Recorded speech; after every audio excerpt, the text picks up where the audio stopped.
হেমাদপুর হারুলিয়া মৌজা কয়েক হাজার একর জমি, ফসলি জমি। সে জমিগুলা ঘর বাড়ি হয়ে যাচ্ছে, কমে যাচ্ছে ফসলি জমি।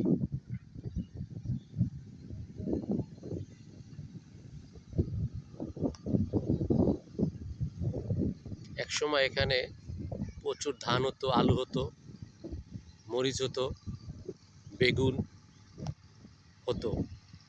এখন আর সেগুলার আশা করা যাচ্ছে না। দু চোখ যত দূরে যায় দেখেন শুধু বাড়ি আর বাড়ি।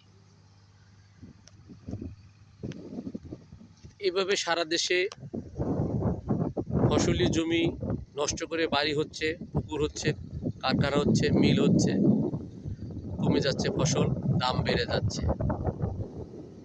সকলের সতর্ক হতে হবে যে ফসলি জমি নষ্ট করা যাবে না। সরকার আইন করতে হবে, ফসলি জমি নষ্ট করা যাবে না।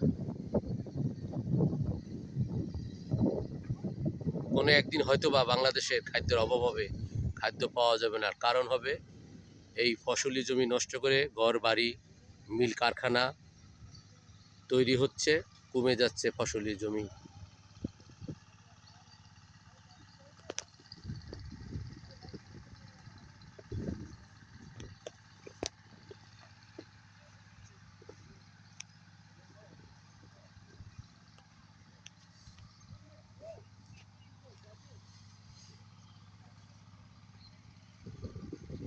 লাইন করে রাখালেরা কাজ করছে, ফসল ফলাচ্ছে। এই ফসল বড় হবে, বিক্রি হবে, হাজারো লোকের উপকার হবে। কিন্তু কিছুদিন পরে এই দৃশ্য আর থাকবে না, দেখা যাবে না মাঠের সবুজ ফসল। দুঃখজনক হলেও আসলে সত্যি তাই হবে।